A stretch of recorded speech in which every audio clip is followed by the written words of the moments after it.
Hey, welcome to this month's episode of our Town Hall series hosted by Certified PA Consulting. I'm Kasey D'Amato, President of Certified PA Consulting. I am a PA. I have been a business owner. I've been a practice manager. I am also a certified life, business, and career coach.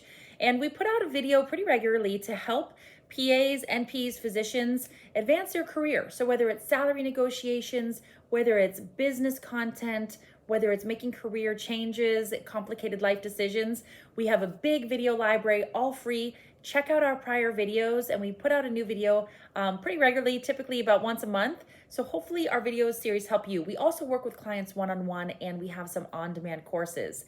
Today I wanted to talk a little bit about if you need an MBA to start a business. It's a question that comes up a lot for some of our clients who are interested in starting a business. They've been to PA school, or maybe they've been through nursing program, or maybe they are physicians and they want to start a business that's non-clinical, and they're wondering if you need an MBA. And the answer is 100% no. You do not need an MBA to start a business.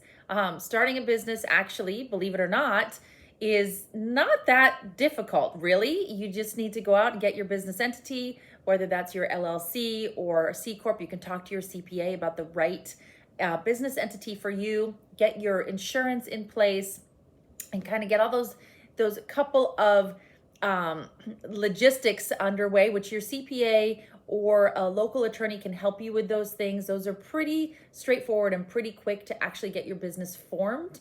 Then from there, the much more challenging part of business is attracting your client, customer, or patient if you are working in a clinical care setting. So that part is the much more challenging part of the business process. So starting a business, opening a business, the business actually infrastructure entity, if you will, on paper, the way the government recognizes the business, isn't really all that challenging. Like I said, your CPA or a local attorney can point you in the right direction. Pretty straightforward to get that set up. Then from there, you want to create your forecast. So meaning what would be the revenue that you would anticipate from this business? If you're selling a product or a service, how many do you expect to sell at what price point? And then you would have all of your budget expenses at the beginning. Your startup expenses are a bit higher than maybe what your ongoing operational expenses would be. And you would determine if you need to raise outside capital, or if you need to borrow money, or whatever you need to do to get your business going.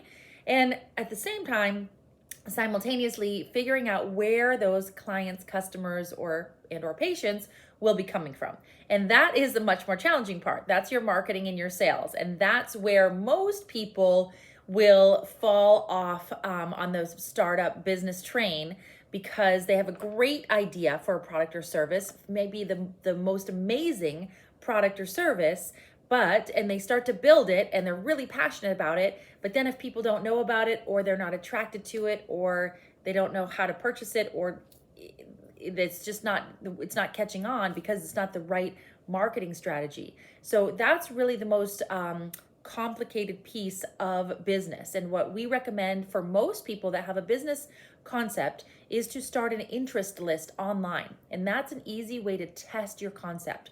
You can start an interest list with a Facebook group, or you can start it with a blog, and you can start just kind of talking about not even necessarily your specific product or service, but you can start talking about the topic. So if you're thinking about making a pen, maybe you start a blog and you start talking all about different writing tools, and you start taking polls, and you start attracting people to your blog. Or maybe you're thinking about starting a service. So maybe you're thinking about starting something.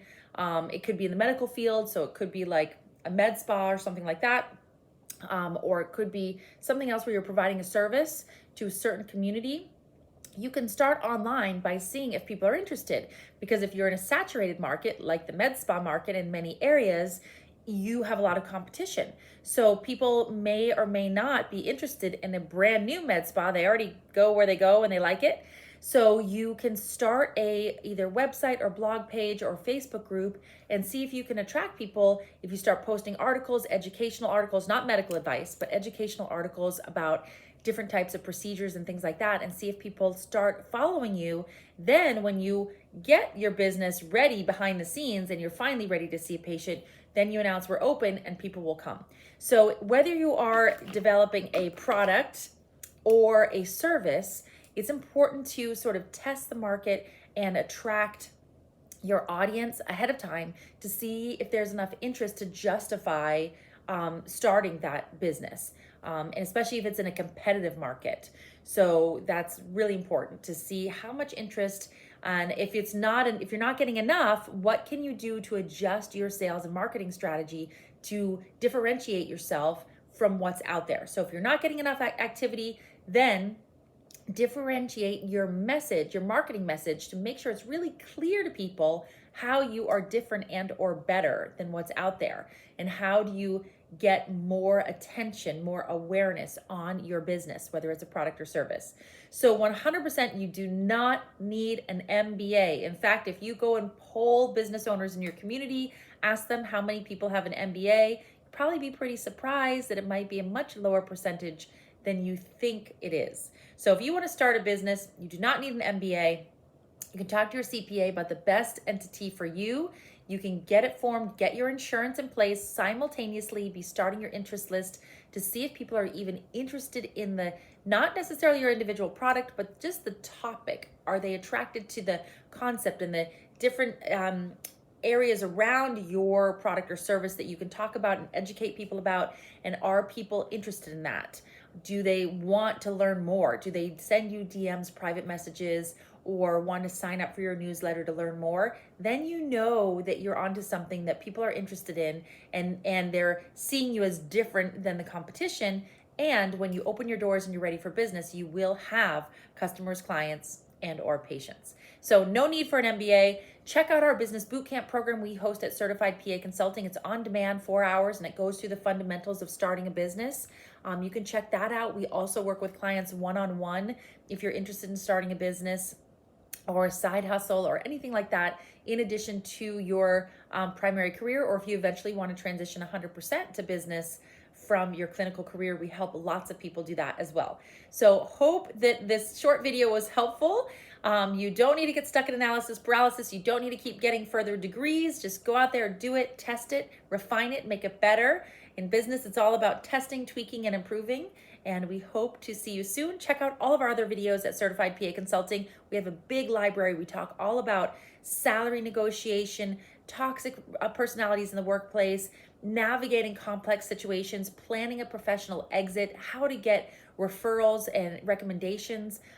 We have all of these topics covered in prior town hall videos. So make sure you look back in our video library. If there's something that you're struggling with professionally, we have a resource out there, or feel free to reach us through our contact us page of our website at certifiedpaconsulting.com. Hope to see you soon.